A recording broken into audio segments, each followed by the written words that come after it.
Good afternoon, everyone. My name is Dr. Jean Marie Weber. I'm currently serving at Cardinal Stritch University, located in Milwaukee, Wisconsin. I'm presenting you a sampler of my presentation at the 2019 Los Angeles Religious Education Conference, if you feel this fits the bill. The title of my presentation is The Compelling Story of 70 Lay Ministers at Work in God's Vineyard. So as we get started, let me ask you, how are you serving? Here I would put in a few PowerPoint slides of serving. What outreach works are part of your life? When do you serve and where? In a response to a survey I designed, these 70 lay ministers logged 522 pastoral works in less than 2 weeks. Does that sound familiar? Could I number you among these 70 wonderful servants? The story that I would like to unfold for you this afternoon focuses on a study of 70 who earned a certificate at Cardinal Stritch University. It's fascinating to know who these laity are, the phenomenal pastoral works they have been engaged in, and the impact of their current pastoral works, plus why their story needs to be told. So let's unravel this compelling story. Why am I telling it? Well, it needs to be told to prove that the church really needs lay ministers, and that they need formation and education, and they need to be celebrated and recognized. I am convinced that there are hundreds of lay ministers like yourselves gathered here today with me who are engaged in what we would call the pastoral works of the church. This presentation is an opportunity to reflect on these and their value in the church today as a whole. The background for this study was the St. Clair Center for Catholic Life, located at Cardinal Stritch University in Milwaukee, Wisconsin. I've spoken to you out here before, and people say that I have an accent. Well, now you know I come from Milwaukee, Wisconsin. The center hosts a 2-year non-degreed certificate in lay ministry program, and over a period of 10 years, about 300 people have earned a certificate either in English or Spanish because we have a bilingual program. So who are these lay ministers? I'm sure you're going to find yourself numbered among them. There are various levels of schooling, from high school to a PhD. So many complete a certificate to supplement their schooling in order to minister and serve the people of God better.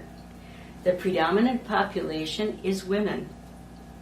36 of the people who responded to my survey were English and 14 Spanish. The reason the number of Spanish was limited is because I was unable to translate my survey into Spanish and didn't have sufficient resources to have it translated. Many are ministerial volunteers. So like St. Paul, they are tent makers. They have jobs, and yet they are doing ministry as well. So do you find yourself among them? So what are some of their works? And how might we measure the impact of the works that they're having?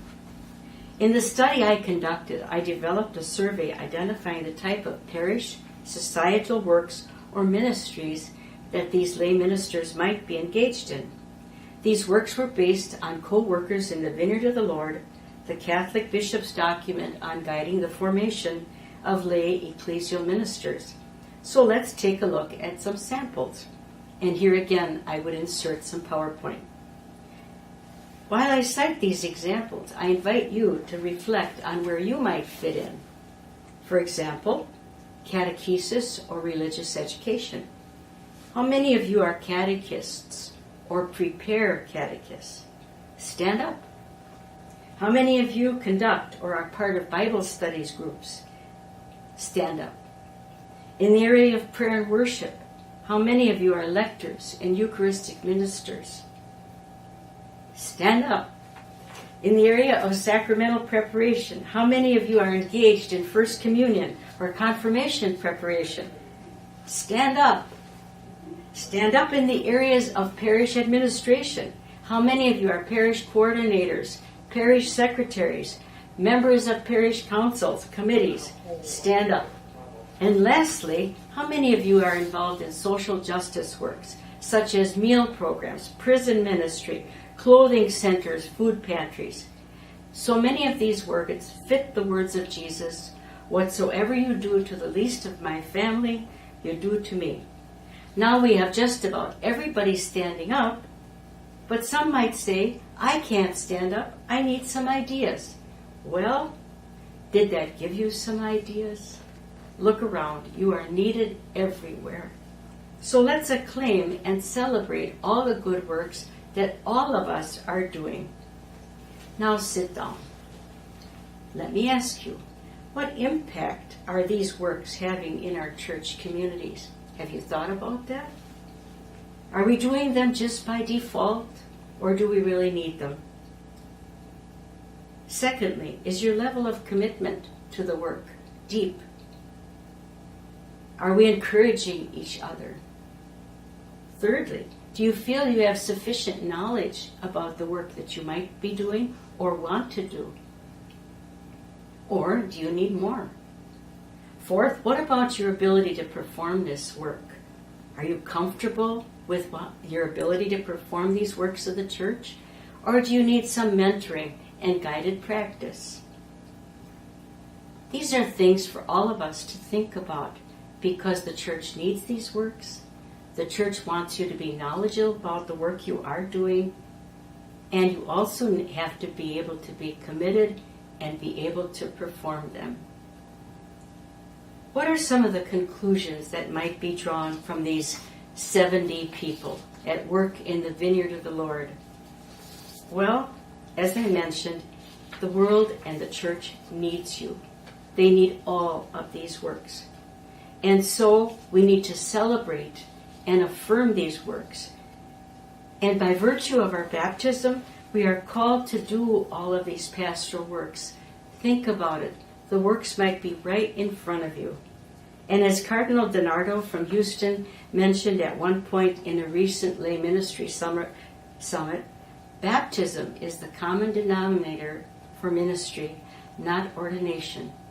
So do you see yourself numbered among this group of 70?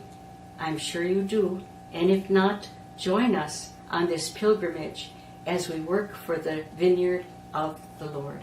Thank you.